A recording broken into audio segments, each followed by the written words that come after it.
Bonjour à tous ceux qui sont à distance. Comme je suis suffisamment loin des uns et des autres, j'enlève un peu le masque pour parler, c'est plus facile. Une matinée consacrée à un monde obscur,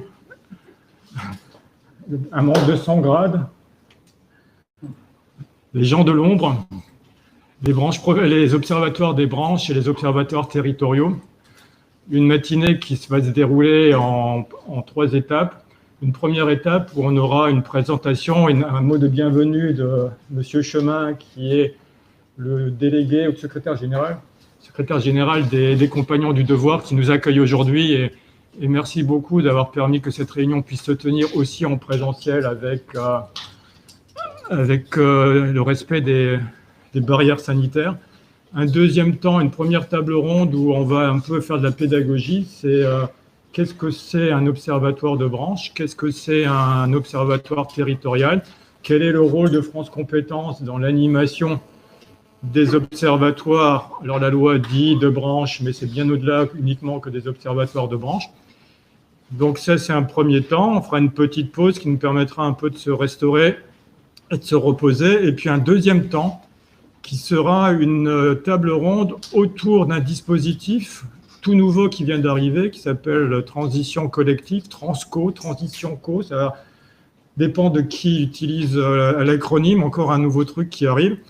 Et l'objectif, c'est à partir de Transco, qui va être de transition professionnelle, l'instance transition professionnelle qui est au centre du jeu des différents acteurs, c'est de comprendre en fait le rôle que vont avoir les observatoires de branche, les observatoires territoriaux dans l'accompagnement des décisions des entreprises, dans l'accompagnement des OPCO qui vont être chargés d'informer les entreprises sur la possibilité d'avoir cette double clé d'entrée, d'un côté des entreprises qui décrutent, je déteste ce mot, et de l'autre côté des entreprises qui recrutent, puisque c'est le vocabulaire qui a été utilisé, et donc de voir comment un observatoire de branche, un observatoire territorial va être en fait un élément ressource, une interface, un fédérateur d'un système qui permette à l'ensemble des acteurs et principalement aux salariés de pouvoir trouver un parcours qui lui permette en fait de passer d'une situation difficile à une situation valorisante,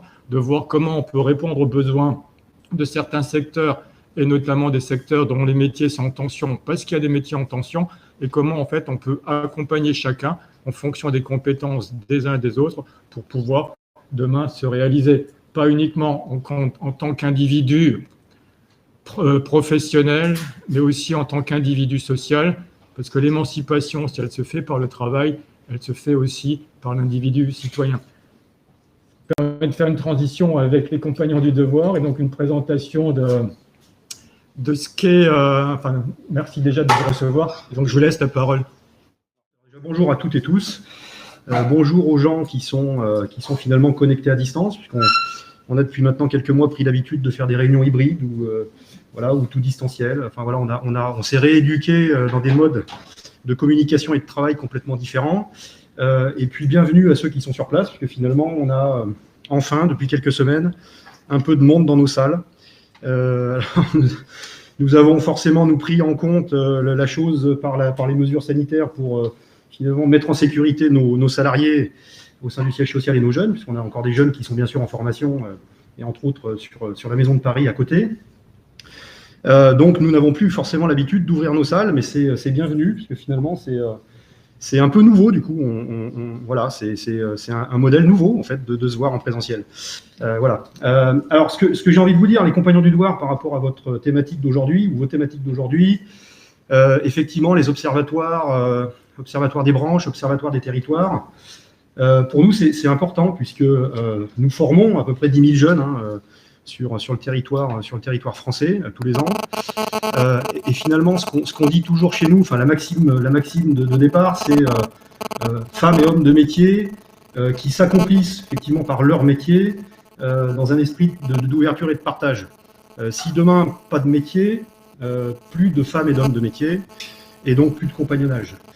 On a donc depuis maintenant assez longtemps finalement pris en compte de manière nécessaire et vitale une veille dans nos professions, dans nos filières, dans nos métiers.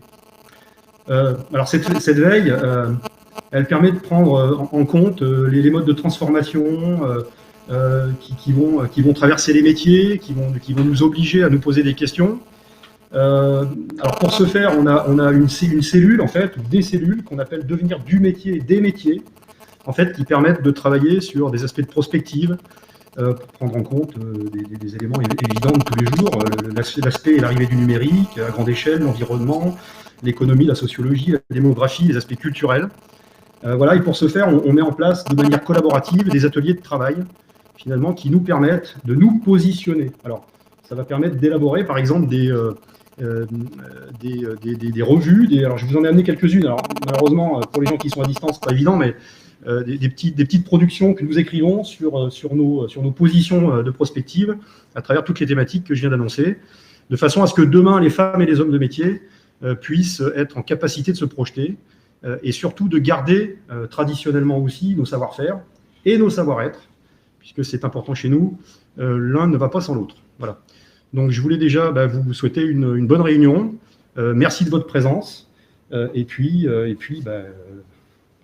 bonne matinée à toutes et tous. Voilà. J'ai dit tout à l'heure un premier temps qui était un temps d'explication. Qu'est-ce que c'est un observatoire de branche?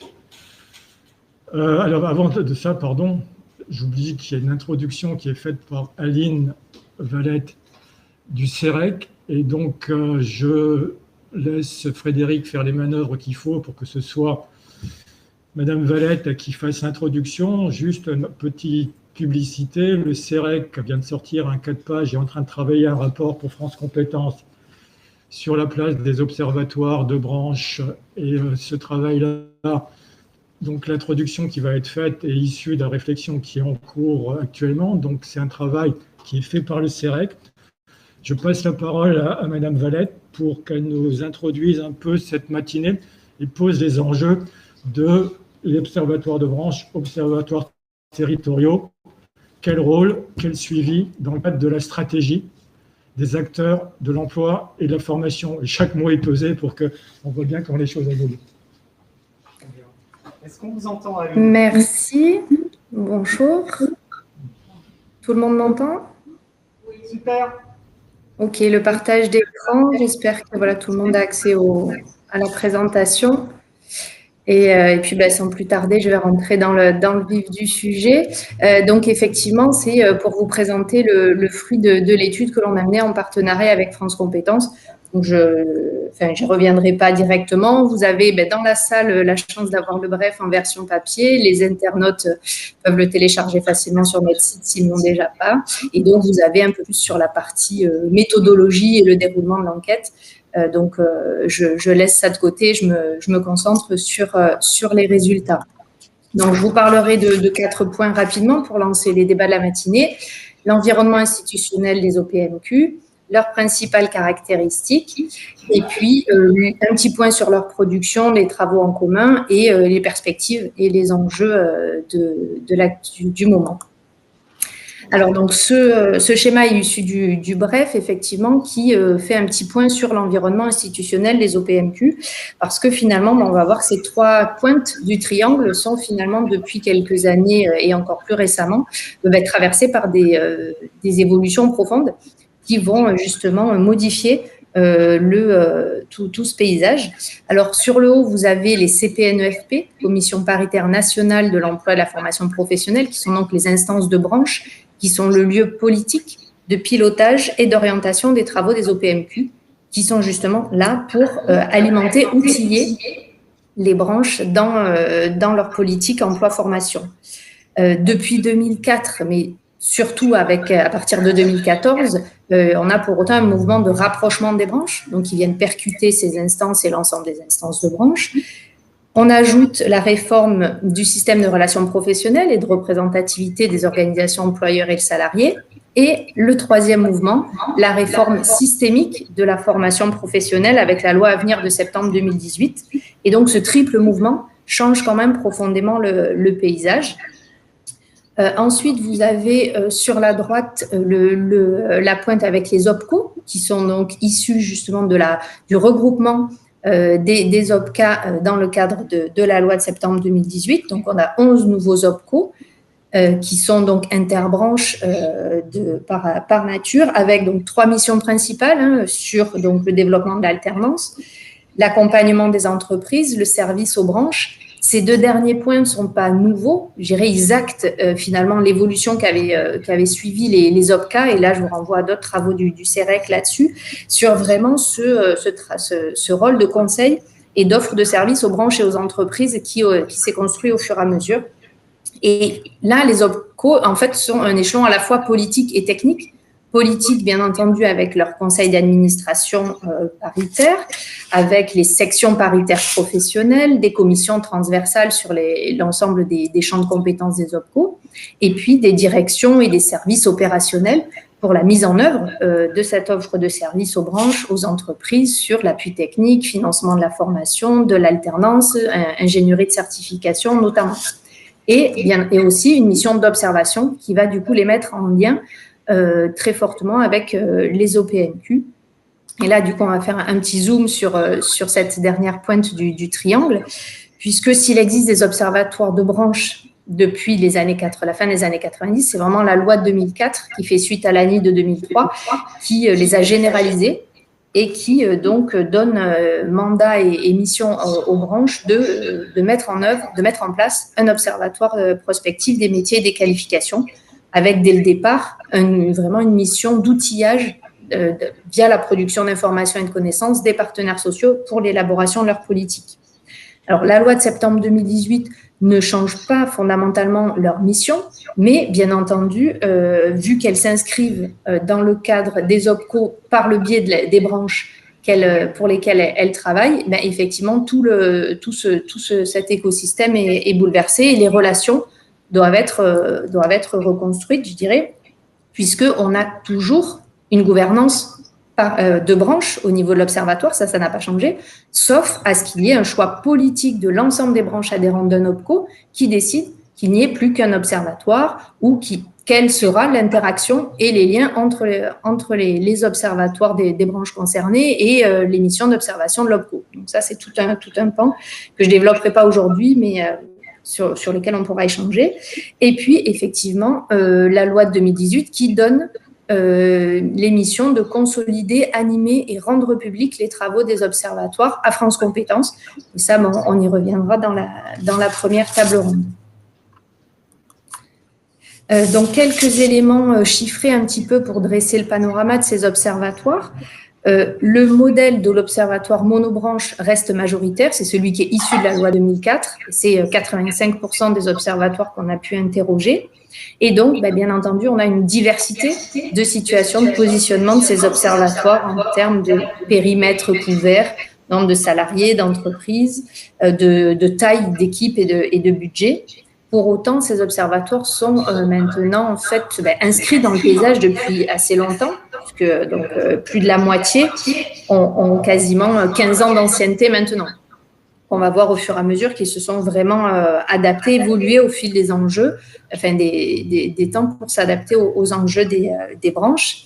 Alors, un point, puisqu'on va parler plus tard aussi d'observatoires régionaux, c'est pas, moi je m'y étendrai pas, mais juste pour avoir en tête qu'il ne faut pas faire une comparaison tout de suite quand on parle d'observatoires de branches ou d'observatoires régionaux. Vous avez les chiffres de taille des équipes. La médiane pour les observatoires de branches, c'est un demi-ETP. Donc, la moitié des observatoires ont moins d'un demi-ETP à leur disposition, enfin, qui sont officiellement fléchés sur l'observatoire. Donc, il y a beaucoup de sous-traitance, il y a des liens effectivement avec des ressources humaines au niveau des OPCA avant, des OPCO maintenant, et il y a vraiment un point central sur la gouvernance politique et l'animation plus ou moins importante par la CPNEFP et les membres des commissions. Et c'est difficile de faire le parallèle avec des structures aussi importantes que peuvent être certains CARIFOREF et M. Barbier y reviendra certainement. Donc voilà, c'est juste pour avoir, même si le terme d'observatoire utilisé dans les deux cas, on a des structures qui sont beaucoup plus légères dans le cas des observatoires, au-delà des quelques-uns qui sont autonomes et indépendants, mais qui ne sont pas la majorité. Donc, ces observatoires, on va regarder un petit peu leur productions, hein, pas sans rentrer dans le détail, bien entendu, parce qu'elles sont très diverses. Mais il y a, on va dire, 3 activités socles, qui sont les études, les bases de données statistiques, les répertoires et fiches métiers. C'est vraiment ce qu'on retrouve dans tous les observatoires. Les travaux prospectifs se sont vraiment généralisés dans les 10 dernières années, on va dire, puisque les collègues du CEREC qui avaient fait l'étude en 2010, donc le premier état des lieux des observatoires, c'était quelque chose qui était encore réservé aux OPMQ matures à cette époque. Et aujourd'hui, on a plus de 3/4 des observatoires qui en réalisent, même si ce qu'on met derrière prospective peut évoluer et avoir des ambitions ou effectivement être à plus ou moins long terme. Ça s'est plutôt regroupé autour de l'anticipation de l'évolution des métiers à court et moyen terme, mais ces travaux se sont vraiment généralisés sur un ensemble de sujets. Là, j'en ai mis juste quelques-uns. Et le dernier, c'est pour faire le lien sur le caractère opérationnel et stratégique des travaux des observatoires, puisque là, la question de la mixité homme-femme, c'est notamment dans le cadre des négociations obligatoires, puisqu'il y a aussi les CPPNI, donc les instances de négociation sociale des branches, qui mobilisent les observatoires et leur demandent éventuellement des travaux pour alimenter les négociations. Donc, clairement, on est sur des travaux qui sont opérationnels, qui sont stratégiques, qui sont appropriés par les partenaires sociaux. C'est vraiment ce qu'on a vu dans les entretiens qu'on a pu mener avec, vous le voyez, des préconisations qui sont très largement présentes, des plans d'action qui, du coup, sont plutôt élaborés par le niveau technique et vraiment un ensemble d'usages des productions des observatoires. Donc, à titre d'exemple, on voit clairement que les panoramas globaux d'évolution des métiers et de l'emploi des branches, ils sont mis au regard de la connaissance fine que vont avoir les partenaires sociaux des CPNE, des commissions de pilotage de leurs branches, et ça va permettre de vraiment mettre en avant les problématiques à approfondir, les enjeux prioritaires pour la branche. Les évolutions de métiers et de compétences qui sont étudiées sont aussi des ressources éventuellement pour des révisions de classification de branches, on l'a vu. Pour des petites branches aujourd'hui, dans le contexte de rapprochement, vont leur permettre aussi de savoir vers quelle branche il est plus pertinent de se rapprocher au vu de l'évolution future de leur métier. On a aussi tout ce qui est toutes les fiches métiers, bien entendu, vont permettre de travailler les interactions avec d'autres branches, les passerelles, ça c'est un sujet sur lequel on reviendra beaucoup dans la matinée, et bien entendu le lien avec la formation, puisque les études métiers, les préconisations qui en découlent sont souvent justement sur des besoins en compétences, en formation, et vont se traduire très souvent par une offre de formation, du coup construite plutôt par l'OPCO, éventuellement sur de l'ingénierie de certification, et là pareil, il y aura un lien étroit avec l'OPCO. Donc on a vraiment une alimentation de l'action des branches professionnelles et de l'ensemble du paysage à partir des travaux des observatoires, et à souligner que ces travaux sont mobilisés autant dans des périodes de conjoncture haute, où il y a des problèmes d'attractivité, de recrutement, de métiers en tension, parce que en difficulté pour attirer des professionnels ou des jeunes, mais aussi dans le cas de conjoncture plus difficile pour justement identifier des passerelles pour les salariés, des formations à développer pour leur permettre de rebondir dans d'autres secteurs. Et donc, soit ça va être à des moments différents pour une même branche, ou aujourd'hui, au même moment, pour des branches qui sont dans des situations contrastées, pouvoir justement arriver à faire des ponts. Et ça va être les sujets qu'on va traiter tout au long de la matinée. Donc, on voit vraiment que les travaux de ces observatoires sont importants et peuvent alimenter les réflexions. Et clairement, tout au fil du temps, ces observatoires se sont vraiment implantés dans le paysage des branches. Ils ont des liens très forts, et alors ils sont consubstantiels pour la loi. Effectivement, la CPNE est l'organe qui pilote dans les textes l'observatoire, mais ces liens sont vraiment incarnés. Ça va au-delà de ça. Quand on a rencontré les acteurs, c'est vraiment des partenaires sociaux qui prennent en main les sujets, qui suivent les études de façon très, très approfondie. Et donc, il y a une vraie co-construction d'expertise sur ces sujets-là entre le niveau politique et technique. Et l'OPCO reste bien entendu l'acteur majeur sur la mobilisation des moyens, puisque la plupart des observatoires, et c'est permis par la loi, sont financés dans le cadre des OPCO. Et les liens avec les entreprises, alors certes, ils existent, ils sont mis en avant, mais ça va être plutôt, je dirais, dans le cadre d'études, c'est-à-dire que les entreprises vont être interrogées dans le cadre des études que mènent les observatoires, mais souvent par les sous-traitants et les prestataires de services qui vont le faire. Mais l'utilisation des travaux des observatoires par les entreprises elles-mêmes, les échanges sur ces travaux, c'est encore des choses qui sont à développer. Donc, comme je disais, effectivement, on a eu une réelle montée en gamme des travaux des observatoires, une diversification, un vrai ancrage dans le paysage de la branche et cette vocation opérationnelle et stratégique qui demeure et qui va justement permettre de prolonger les travaux. Et effectivement, dans ce que je disais au début par rapport aux impulsions de la loi, notamment, c'est effectivement cette mise en transversalité, cette mutualisation avec le rapprochement des OPCO, avec d'autres dimensions. Pour autant, les travaux communs entre observatoires, c'est pas quelque chose qui est nouveau. C'est-à-dire on est à plus de 66% d'observatoires qui nous disent avoir déjà mené des travaux en commun, qui peuvent avoir des amplitudes diverses, mais pour autant, voilà, c'est pas quelque chose de nouveau, c'est quelque chose qui est déjà qui a existé. Vous avez un ensemble de sujets qui sont plus que d'actualité sur lesquels ça s'est fait. Souvent, et c'est encore le cas aujourd'hui, ça le sera encore à l'avenir, c'est aussi mobilisé via les supports que peuvent représenter les EDEC, donc les engagements de développement des emplois et des compétences, donc avec un cofinancement de l'État et des branches pour développer des travaux un peu plus ambitieux, pour développer des outils pérennes. On a des observatoires qui avaient construit des gros baromètres à partir aussi des financements des EDEC. C'est le cas aussi aujourd'hui de plusieurs OPCO qui permettent, qui avec justement ce cofinancement arrivent à orienter justement des travaux mutualisés avec l'ensemble des branches de leur périmètre. Et effectivement, l'OPCO, quand on interroge les responsables d'OPMQ, apparaît vraiment comme le cadre privilégié pour le développement de ces travaux en commun, puisque c'est le premier espace dans lequel il faut construire, je dirais, une culture commune, cette connaissance mutuelle pour avancer sur des concrétisations de projets. Et les sujets que les responsables d'OPMQ citaient, donc il y a déjà un an, puisque c'était au début 2021 qu'on les a interrogés, c'était les passerelles intra-branches, la question des compétences, leur identification des besoins compétences, des métiers. Donc on est vraiment, voilà, le niveau technique est tout à fait au cœur et a en tête les sujets prioritaires, je dirais. Donc, je termine sur un petit peu les enjeux et les perspectives qui vont être de différents niveaux. Pour les OPMQ, effectivement, qui sont un opérateur technique, on va être sur une stabilisation de leur positionnement, de leur relation avec les OPCO, notamment pour ceux qui restent autonomes. Les OPCO vont avoir, là je parle sur niveau technique plutôt, justement à consolider cette organisation et ses liens avec les différents observatoires. Certains sont autonomes, ont leur mode de travail, d'autres vont s'appuyer beaucoup plus sur les équipes présentes dans les OPCO, sur les questions d'observation avec des équipes de chargés d'études. Donc, il va y avoir différents niveaux de liens.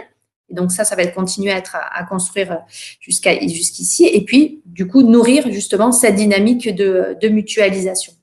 Et au niveau politique des CPNE, des membres des représentants des branches professionnelles, ça va être effectivement de tenir ce qu'on a appelé la tension entre la logique de branche et la logique transversale des OPCO pour continuer à alimenter les problématiques propres à leur branche, mais pour autant identifier et avancer sur les enjeux communs. Effectivement, aujourd'hui, on a des sujets qui sont vraiment, notamment en lien avec la crise sanitaire, mis sur la table de façon un peu plus urgente, ou en tout cas, tous les partenaires se retrouvent, je dirais, dans ces situations à réfléchir à ces passerelles interbranches notamment. Et on a eu beaucoup, donc le 19 janvier, les JT des observatoires, donc animés par France Compétences, et je pense que les références pourront vous être transmises, où il y avait justement des témoignages d'observatoires et d'OPCO qui indiquaient que justement, dans le cadre notamment des diagnostics actions financés par la DGEFP, c'est vraiment ces sujets-là qui étaient mis au cœur des réflexions, et les travaux des observatoires peuvent tout à fait les alimenter. Et bien entendu, la réalisation. Et là, la question de transition collective apparaît directement hein, sur la mise en œuvre et le lieu où vont se mettre en œuvre justement ces passerelles, la construction de l'identification de formation nécessaire pour l'évolution des parcours des salariés qui peuvent être en difficulté aujourd'hui. Ça va se construire à ce niveau-là et justement un lien est à construire ou en tout cas à renforcer tel qu'il existe aujourd'hui avec les observatoires régionaux notamment qui connaissent justement bien leur territoire. Et puis voilà, la table ronde, je pense, va permettre de prolonger ces sujets. Merci de votre attention. Donc, merci Madame Valette pour cette introduction qui a le mérite de poser clairement un cadre du jeu de l'ensemble des acteurs et en ayant en fait présenté les OPCO, les observatoires de branches hébergés dans les OPCO, un joli portrait en creux les relations qui se tissent entre les différents acteurs, puisque vous terminez votre intervention en parlant en fait des interactions sectorielles et territoriales. Dans le déroulé de cette matinée, je vais demander à Émilie Rousseau là, de venir se mettre à ma place avec des questions qui ont été posées par Madame Valette et que je ne doute pas auxquelles Émilie va répondre de façon très pertinente. J'ai choisi volontairement un OPCO qui soit un OPCO cœur de métier bien identifié et avec en son sein, si ma mémoire est bonne, 19 observatoires et un observatoire sectoriel. Donc, ce qui est quand même quelque chose qu'il va falloir qu'on explique pourquoi ça fonctionne comme ça. Et je vais faire papier raconte, puisqu'en 2003, j'ai fait partie de ceux qui ont négocié l'ANI sur la formation tout au long de la vie professionnelle. J'insiste toujours sur ce titre, la formation tout au long de la vie professionnelle, et la loi l'a transformée en formation professionnelle tout au long de la vie. Cherchez en fait le changement d'un mot de place, et vous avez tout un univers qui est bouleversé. Cette logique en fait d'observatoire de branche, depuis 2003-2004, les partenaires sociaux ont considéré que la branche devait être au cœur du système de la formation professionnelle. En étant en fait le niveau qui savait le mieux quels étaient les besoins, qui étaient les besoins présents et à venir. À partir du moment où on demande de mettre en place à chaque branche un observatoire prospectif des métiers et qualifications, l'objectif est de sécuriser la compétitivité des entreprises, de sécuriser le parcours de tous les individus qui sont dans les différents secteurs, et y compris d'accompagner les personnes les plus éloignées de l'emploi. Et bizarrement, certains vont me dire, mais il est en train de nous raconter les objectifs de la loi de 2018. Effectivement, la loi de 2018 a ces objectifs-là, et pour que ces objectifs-là puissent se réaliser, elle dit, elle répète que les observatoires de branche sont un outil essentiel pour que les entreprises puissent prospérer dans leur secteur et que les salariés puissent sécuriser leur parcours. Alors, je vais demander à Émilie de nous rejoindre pour qu'elle nous explique un peu comment fonctionne le système. Et juste un exemple, vous savez qu'il y a eu un rapport qui est sorti en 2018 pour transformer les OPCA en OPCO avec la volonté de mettre en œuvre des champs cohérents. Si je prends le secteur qui était le secteur du commerce, il y avait des branches qui n'étaient pas toutes au même endroit. Mais les branches avaient quand même leurs observatoires dans d'autres OPCA. Je pense par exemple à la branche du détail, si ma mémoire est bonne, qui n'était pas à l'OPCA Forco à l'époque et qui a rejoint la maison mère, si je peux dire ça comme ça, puisqu'en fait, quand on a parlé de champs cohérents dans ce rapport-là, l'objectif, en fait, c'était de réfléchir à termes de métiers, de certification et de formation commune, et que le rôle des observatoires, derrière, devait être un outil qui devait permettre de voir quelles étaient les certifications nécessaires pour le marché du travail demain. Et je rappelle que c'est les branches professionnelles qui ont aujourd'hui toutes les prérogatives sur la construction des certifications professionnelles, et que l'accompagnement, c'est ce que dit la loi des OPCO à destination des branches professionnelles, doit aussi être un accompagnement sur la gestion prévisionnelle des emplois et des compétences. Comment peut-on faire un accompagnement sur la GPEC si on n'a pas une bonne photo et si on n'a pas un scénario ou des scénarios qui construisent un objectif qui aurait été construit ensemble. Donc, Émilie, je te laisse la parole pour expliquer un peu comment ça fonctionne chez vous.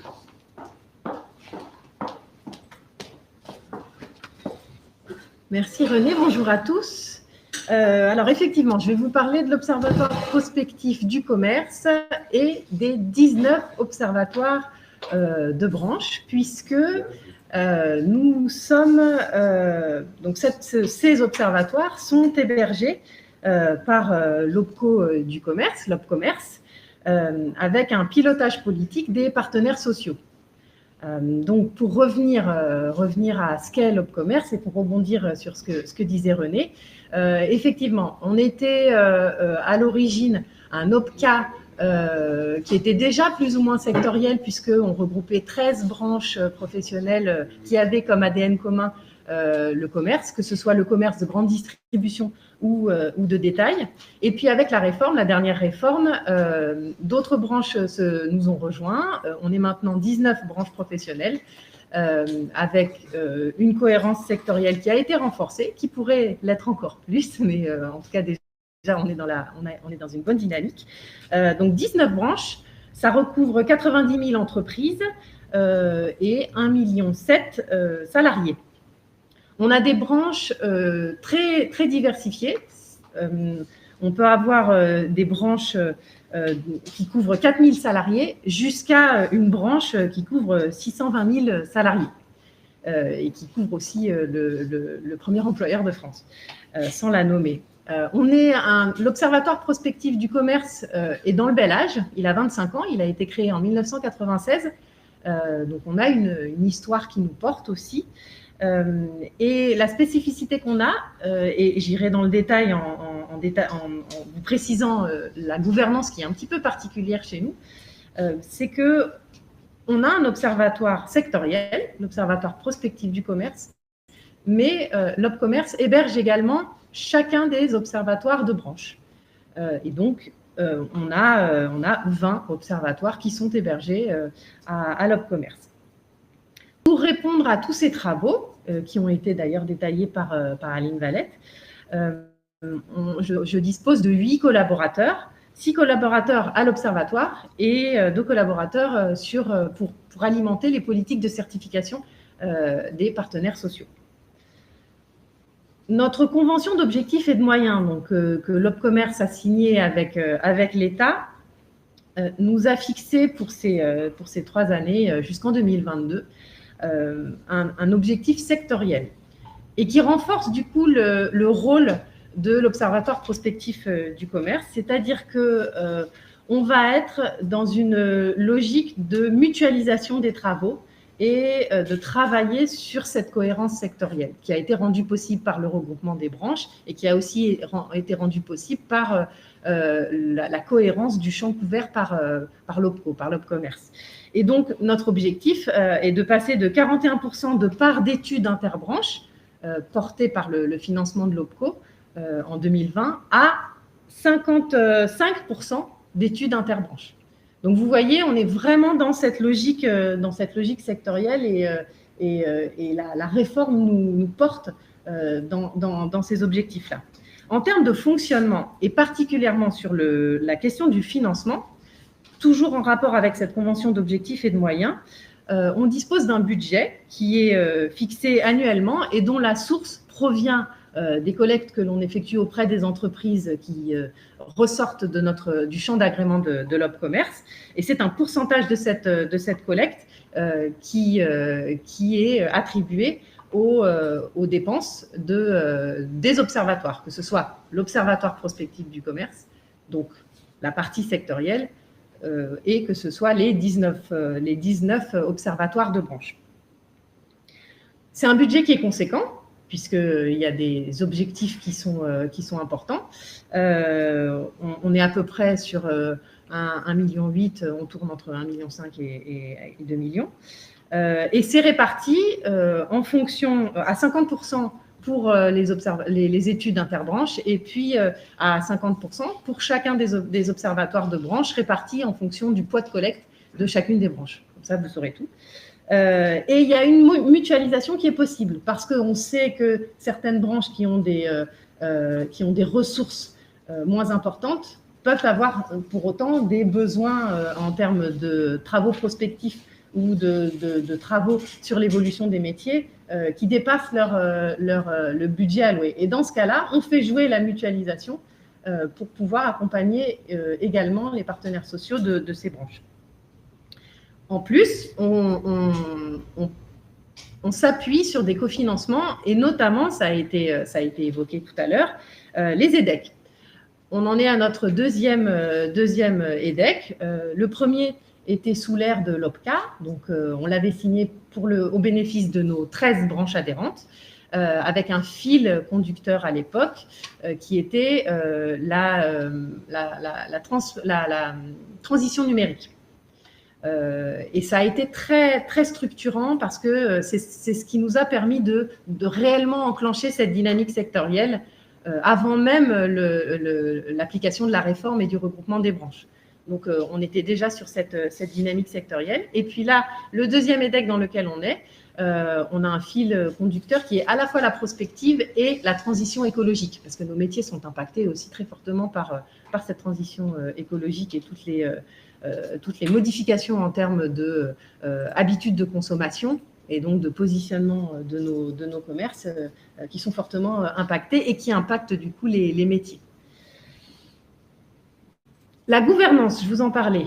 Vous voyez, c'est 20 observatoires hébergés dans un seul lieu avec des objectifs qui sont qu'on pousse à être sectoriels, donc convergents, mais pour lesquels il peut y avoir des spécificités. Donc, on a trois organes principaux.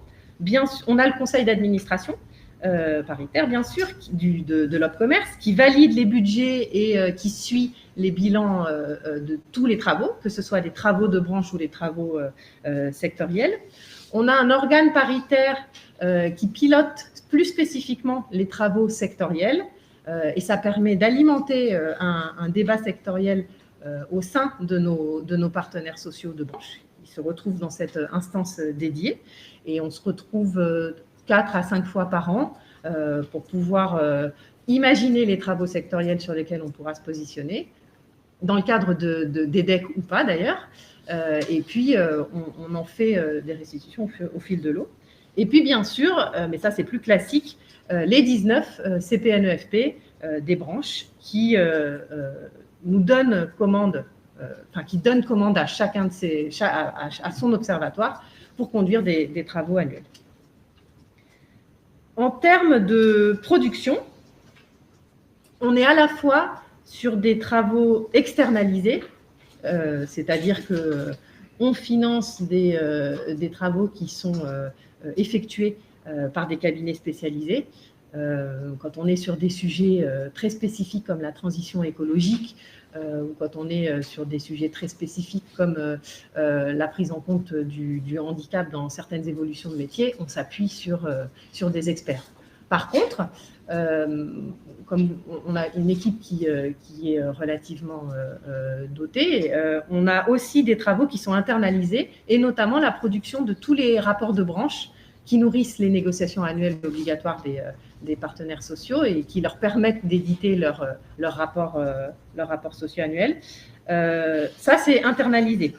Et donc, on a des données emploi, formation qui sont chaque année exploitées par les ressources de l'Observatoire. Et puis, bien sûr, tous les travaux de certification qui, eux aussi, sont internalisés. C'est-à-dire qu'on va aller travailler sur les refontes des CQP, sur les dépôts de ces CQP ou de ces titres au RNCP et sur toute la réflexion de passerelle à faire entre des certifications de branche et puis des titres. Chaque année, la production de ces observatoires représente une dizaine d'études interbranches, une dizaine d'études de branches, 19 rapports de branche et 5 éditions de veille, parce qu'on s'appuie aussi sur un prestataire externe pour pouvoir assurer une veille sur l'évolution des comportements des consommateurs et l'impact que ça a à la fois sur le modèle économique des enseignes, du commerce, et puis sur les métiers et les compétences. Et puis 13 portraits de région. Et là aussi, c'est important, ça fait plusieurs années que l'Observatoire prospectif du commerce et les observatoires de branche s'intéressent aux données territoriales, justement pour faire le lien avec les acteurs territoriaux, sachant que nos partenaires sociaux sont principalement des partenaires sociaux nationaux. On n'a pas de structure décentralisée. Et donc, c'était important de pouvoir commencer à avoir aussi des repères au niveau territorial. Pour vous donner une idée du type de travaux qu'on conduit, les fils rouges sur 2020-2021, c'est bien sûr l'alternance. On a une grosse étude alternance pour nos 19 branches qui est en cours. On travaille aussi sur les canaux de communication pour aider les partenaires sociaux et les entreprises à mieux valoriser leur métier et à s'adresser de manière plus efficace auprès des jeunes et de leurs parents. Et on va mettre en place un observatoire de l'alternance qui pourra d'ailleurs être alimenté et branché auprès de Cariforef, avec qui on a l'ambition d'établir, de nouer des partenariats. Un autre fil rouge, c'est la transition écologique. C'est une grosse étude qui est en cours et qui est financée par notre EDEC, cofinancée par notre EDEC. Et un troisième chantier énorme aussi, celui-là, c'est la prospective. On met en place une plateforme digitale, un portail, qui va nous permettre de mettre à disposition des données dynamiques et fraîches sur l'emploi, sur les métiers, sur les compétences, de permettre de travailler sur les passerelles et de s'adresser à différents profils, que ce soit le profil institutionnel,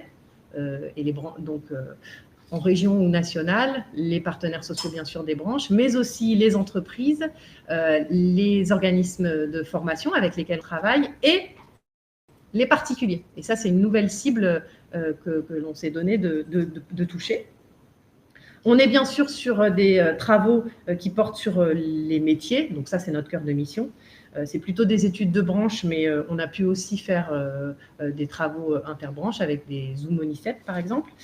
Des données territoriales, je vous en ai parlé, nos portraits de région, des données de l'ACOS qu'on exploite pour justement donner des éclairages sur les bassins d'emploi.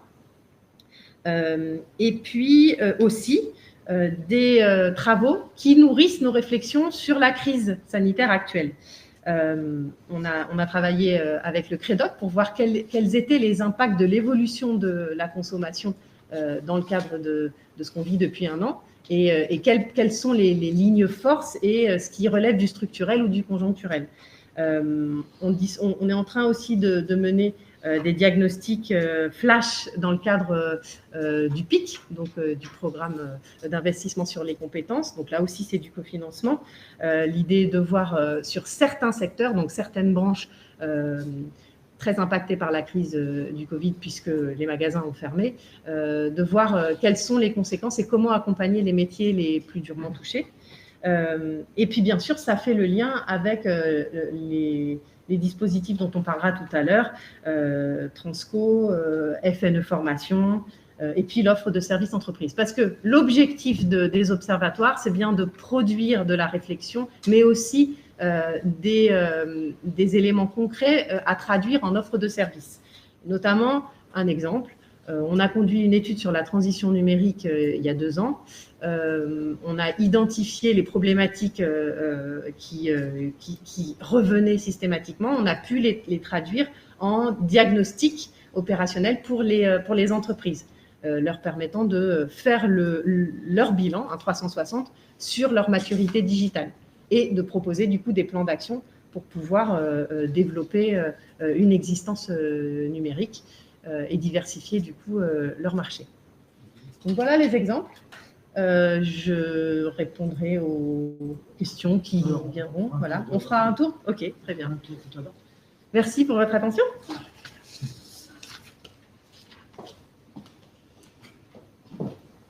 Merci Émilie. Et Émilie a apporté un certain nombre d'éléments qui montrent en fait toute la place qu'ont aujourd'hui les observatoires, un rôle structurant à la fois auprès des entreprises pour les accompagner en fait dans cette période un peu compliquée, un rôle structurant auprès des partenaires sociaux pour les accompagner dans la définition de leur stratégie politique et d'avoir des outils à disposition qui leur permettent de prendre en bonne connaissance de cause des décisions, et notamment en fait des décisions concernant les certifications qui vont être nécessaires demain. On a ici, clairement, on a parlé de la gouvernance des observatoires. Ici, on a un rôle, c'est le rôle des partenaires sociaux. Donc, quand on parle partenaires sociaux, c'est les syndicats d'employeurs et les syndicats de salariés qui décident ensemble de la stratégie qui est bonne pour leur secteur. Et Émilie a tendu la perche à Bernard Barbier en disant qu'il y avait des travaux prospectifs territoriaux qui étaient faits, en disant qu'il y avait un observatoire de l'alternance qui serait fait, qu'il fallait travailler en partenariat avec les CARIF-OREF, ce qui me permet en fait d'introduire la notion de CARIF-OREF, puisque je pense que le nom, chacun le connaît. CARIF-OREF, c'est des lieux d'information sur la formation. Mais au-delà d'être des lieux d'information sur la formation, donc de la collecte de l'ensemble des informations, c'est aussi des lieux d'animation et de professionnalisation de l'ensemble des acteurs du système. Et c'est aussi, avec le sigle OREF, Observatoire Régional Emploi-Formation, un outil à disposition, j'ai failli dire, des pouvoirs publics, puisque la gouvernance des observatoires régionaux Emploi-Formation et la gouvernance des CARIF, c'est l'État déconcentré et les conseils régionaux qui l'assument. Et vous voyez que quand je parle d'observatoire de branche, j'ai d'un côté le rôle des partenaires sociaux, et de l'autre côté, quand on parle d'observatoire prospectif territorial, j'ai le rôle des instances publiques, État déconcentré et conseil régional, qui chacun, dans son périmètre, va disposer d'éléments pour pouvoir affiner sa stratégie politique à destination en fait de quoi ? D'un développement économique des territoires et d'un développement économique sectoriel. Donc, je passe la parole à Bernard Barbier pour qu'il vienne nous expliquer un peu quel est le rôle d'un observatoire territorial, comment le travail se fait entre les différents acteurs. Quand je parlais de différents acteurs, c'est l'État déconcentré, commanditaire et conseil régional commanditaire aussi, mais pas uniquement, puisqu'il y a des travaux de prospective sectorielle qui sont assurés par les OREF, qui sont à la demande de secteurs professionnels. Et que là, on se retrouve bien en fait dans une complémentarité de jeux d'acteurs. Et cette complémentarité-là, Bernard Barbier va nous expliquer un peu comment ça fonctionne. Merci René. Tu as quasi tout dit. Ce qui est important à préciser effectivement, c'est que les CARIF et OREF, ce sont d'abord deux missions avant d'être des structures.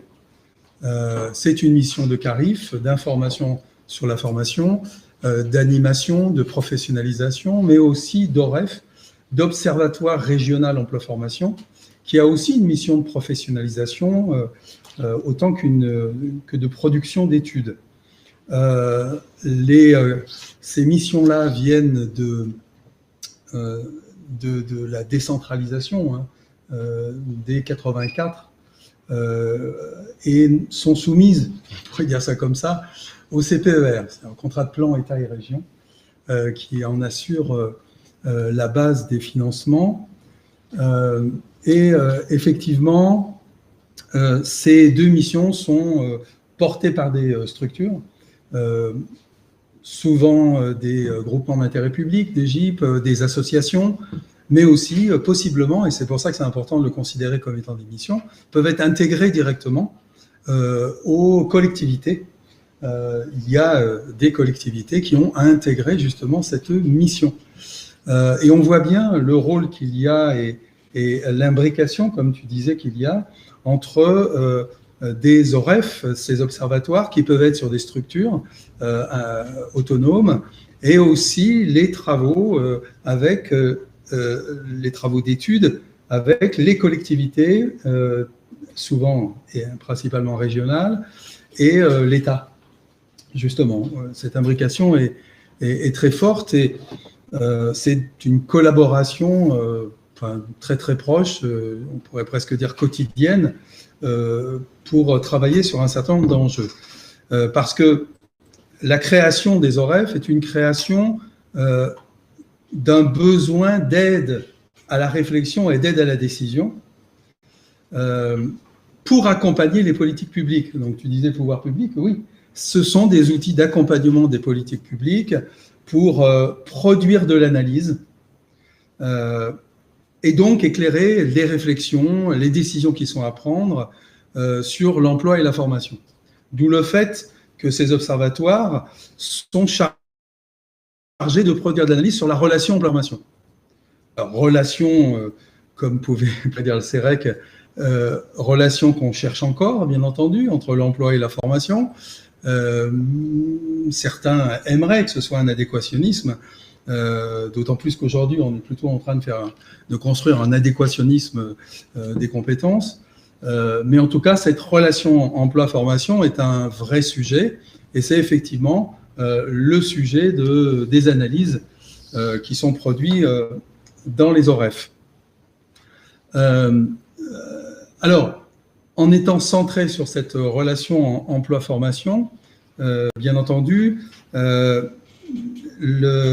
démarche des OREF est une démarche aussi de transversalité. C'est très important et j'y reviendrai dessus. D'abord à un niveau régional, avec l'ensemble des partenaires et des acteurs. Il ne s'agit pas pour un OREF de dire on fait quelque chose tout seul. Il s'agit systématiquement de faire avec les autres et on en vient souvent à être d'ailleurs des animateurs de relations qui peuvent se passer à un niveau régional. Le travail avec les observatoires de branche, par exemple, est d'une évidence monstrueuse. Souvent, c'est un peu le temps qui manque, les rencontres possibles, et la période s'y prête moins, que de construire ces partenariats. En tout cas, ils sont permanents, ils sont réels, de rapprochement avec les observateurs, mais aussi avec les différents, comme on dit, fournisseurs de données, mais aussi analystes spécifiques, comme l'INSEE, à titre d'exemple, qui effectivement vont nous permettre, dans la collaboration, de rassembler des données, parce que l'idée est bien de pouvoir rassembler au plus largement les données pour pouvoir construire des analyses. Et ce rôle, on va presque dire d'ensemblier de la production d'analyse et de la donnée, est un élément essentiel des OREF. C'est très important, et c'est pour ça que je parlais aussi de transversalité, c'est que quand on va parler, par exemple, de métier, pour nous, l'approche métier est une approche transversale. Parce qu'un métier se retrouve quasiment dans l'ensemble des secteurs d'activité. Quand je dis quasiment, c'est une réalité, en fait. On a une vision d'un métier qui serait dans un secteur, et puis il y a d'autres métiers dans d'autres. En fait, c'est faux. Ce sont les poids des emplois de ces métiers qui sont différents en fonction des branches, qui varient, mais ils se retrouvent dans toutes les branches. Même l'informatique, souvent on dit c'est transversal, le métier ou les métiers liés à l'assistance, par exemple, on dit c'est transversal, c'est faux. En fait, ils se retrouvent avec des poids différents dans les différents secteurs. Et donc, le travail de collaboration avec les observatoires de branche est fondamental, puisque il y a beaucoup, par exemple, de bouchers dans l'artisanat, sauf que la très grande majorité des recrutements aujourd'hui est dans le commerce, par exemple, des bouchers. Ils se traitent dans les différents secteurs. Il y a beaucoup de bouchers, par exemple, dans l'industrie aussi, agroalimentaire ou de cuisiniers, pour des raisons de métier, justement. Donc, on voit bien que cette transversalité des métiers est fondamentale. Et les OREF ont donc une existence propre, particulière, qui est de pouvoir faire cette transversalité. Pourquoi ? Parce que c'est une bonne façon d'approcher aussi la formation professionnelle. Former un boucher, c'est le former à un métier, je prends un exemple bien entendu, et ensuite au niveau de la branche, c'est le former à là où il va y avoir de l'emploi pour ce métier. Et c'est très intéressant de voir cette complémentarité donc entre un observatoire de branche et un OREF qui va assurer cette transversalité. D'ailleurs, l'ANI de 2018 avait bien vu ça et avait inscrit dans cette ANI-là l'idée que les OREF devaient travailler les OPMQ au niveau régional et au niveau interrégional, puisque la particularité, c'est l'organisation en réseau des OREF et des CARIF, et de pouvoir ainsi produire en interrégional cette complémentarité d'approche.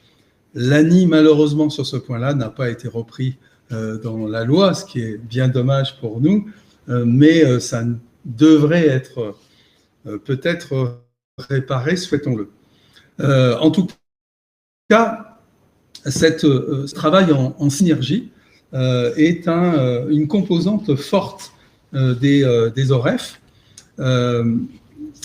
Les gouvernances des OREF, comme l'a rappelé René, est effectivement basée sur les conseils régionaux et l'État. Alors, on dit État parce que c'est très souvent porté par les préfectures de région et les directs, mais dans l'État, il y a aussi fortement maintenant les régions académiques, puisque quand on parle de formation professionnelle, et comme tu le rappelais, formation professionnelle tout au long de la vie, ou formation professionnelle, on pourrait dire tout au long de la vie professionnelle, on pourrait même le cumuler, parce qu'on oublie que la formation n'est pas forcément que professionnelle.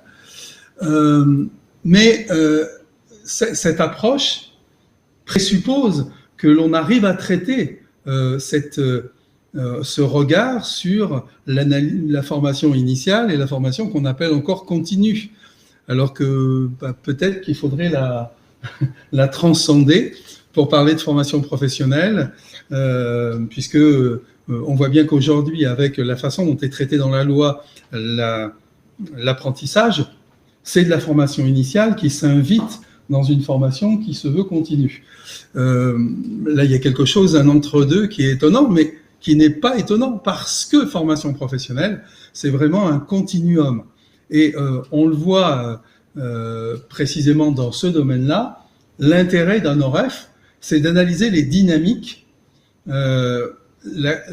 l'évolution, ce continuum qu'il y a, notamment les dynamiques, par exemple, dans l'approche des publics. Comment les personnes se prennent les métiers, l'emploi, la formation, quel est leur rapport avec tout ça, mais aussi des dynamiques concernant donc les métiers eux-mêmes, la façon dont évoluent les métiers, comment évoluent les emplois aussi, parce que c'est pas la même chose, les évolutions des métiers et les évolutions des emplois, beaucoup de confusion des fois entre les deux termes. Donc on regarde un peu comment ces dynamiques évoluent d'une façon très transversale, comme je le donnais, mais aussi les dynamiques des territoires. Et c'est un élément essentiel des OREF, c'est de produire de l'analyse venant des territoires, en lien avec ce qui est appelé territoire. Alors là aussi, en fonction des régions, il y a eu des façons d'aborder l'idée de territoire. Certains en ont créé des zones, d'autres des bassins, etc., pour essayer de donner à voir ce que pouvait être un territoire. Mais en tout cas, l'idée de lieu de vie en proximité, lieu d'action, lieu de projet, est intéressant, et on essaye d'en donner les dynamiques. Justement, bien entendu, après, ce sont les dynamiques de formation, dynamiques maintenant d'orientation, avec l'évolution de la compétence des régions sur l'orientation, a été demandé aussi de produire de l'analyse pour l'orientation, sur l'orientation, pour voir comment tout ça pouvait être en lien avec les publics, les métiers, les emplois, les différents secteurs d'activité, et donc les dispositifs de formation et d'orientation. Donc on voit un peu la complexité du sujet, et nous sommes au milieu de ça, en essayant de produire aussi des éléments d'évolution des environnements, des différents paramètres économiques, sociologiques, etc. Comment ça bouge et quelle influence ça a sur cette relation entre l'emploi et la formation. Ben voilà, c'est un peu ces sujets-là que l'on traite dans les OREF.